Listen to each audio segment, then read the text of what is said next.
আসসালামু আলাইকুম everyone, welcome back to my channel easy কুকিংয়ে। তো বন্ধুরা, আবার চলে এলাম তোমাদের জন্য নতুন রেসিপি নিয়ে। তো আজকে আমি তোমাদের খুবই সিম্পল একটি রেসিপি করে দেখাবো, করলা ভাজি। তো করলা ভাজিটা করলে আসলে দেখা যায় অনেকে ঝরঝর হয় না, গলে যায় বা তিতা লাগে। তো আমি আজকে যেভাবে করে দেখাবো, এভাবে করলে তো করলাটা খুবই ঝরঝরে হবে আর তিতাও কম লাগবে, খেতে অসাধারণ হবে। তো চলে যাই মূল রেসিপিতে। তো আজকে আমি এখানে 250 গ্রাম করলা নিয়ে নিয়েছি। করলাগুলোকে আমি একটু পাতলা করে কেটে নিয়েছি আর ভিতরের বিচি যতদূর সম্ভব আমি ফেলে দিয়েছি। বিচিটা নিলে কিন্তু দেখা যায় করলাটা অনেক বেশি তিতা হয়ে যায়। তো আমি যতদূর সম্ভব কেটে নিয়েছি পাতলা করে। আর আমি নিয়ে নিয়েছি একটা আলু কুচির সাথে। আজকে আমি এতে চিংড়ি মাছ দিয়ে করলাটা ভাজি করব। সেজন্য আমি চুলায় একটি প্যান বসিয়ে দিলাম। প্যানে আমি পর্যাপ্ত পরিমাণে সয়াবিন তেল দিয়ে দিলাম।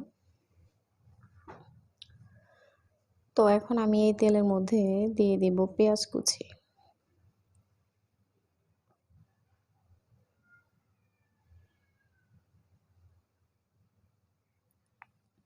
আর দিয়ে দিলাম 4-5টা কাঁচামরিচ।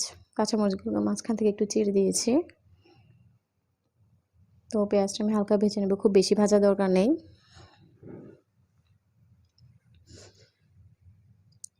তো পেঁয়াজটা আমার এরপর যে একটু নরম হয়ে এসেছে, এখন আমি পেঁয়াজটাকে এক সাইড করে রেখে এতে দিয়ে দিব চিংড়ি মাছ।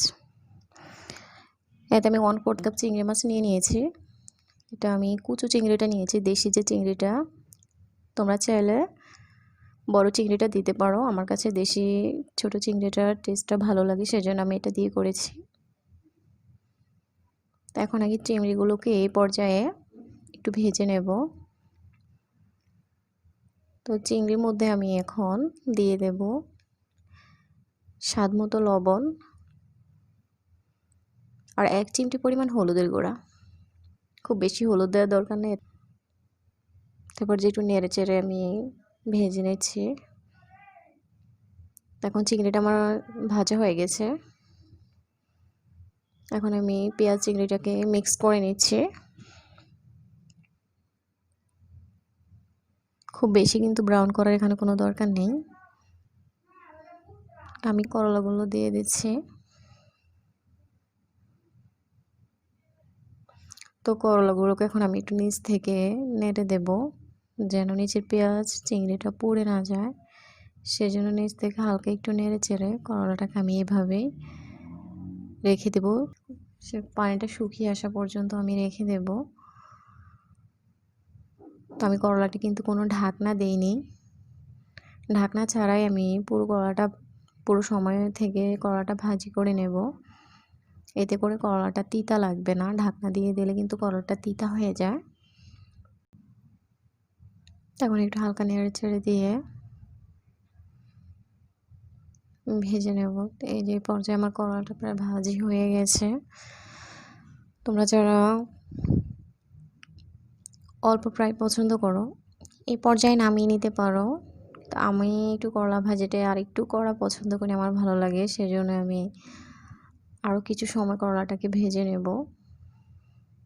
তো এখন আমার ভাজাটা হয়ে গেছে। আমি কিন্তু পুরো সময়টা ঢাকনা দেইনি, ঢাকনা ছাড়া কিন্তু করলাটা ভাজি করেছি। তো দেখতে তো পাচ্ছ আমার করলাটা কতটা ঝরঝরে হয়েছে। তো আমার এই রেসিপিটি যদি তোমাদের কাছে ভালো লাগে, তাহলে লাইক করো, কমেন্ট করো অ্যান্ড শেয়ার করো।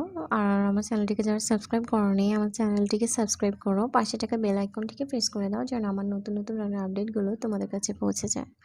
তো আজকের মতো এখানেই বিদায় নিচ্ছি। আল্লাহ হাফেজ।